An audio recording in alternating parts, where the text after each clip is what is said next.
In this video, I'm going to show you how you can easily add memories to favorites on Photos app on your iPhone 15, 15 Pro or 15 Pro Max.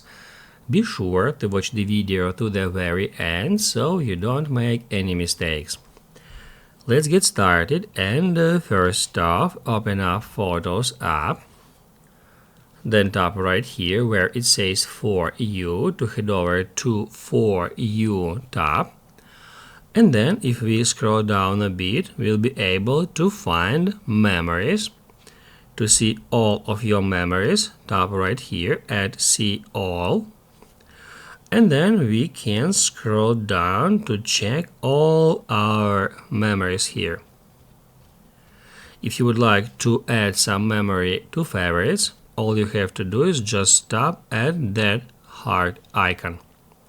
That will highlight the heart icon, and that means that the particular memory has added to favorites.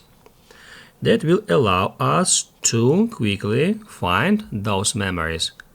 To do that, tap right here at Favorites.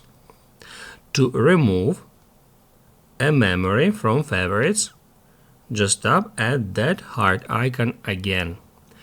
If this video helped you out, don't forget to hit the like button.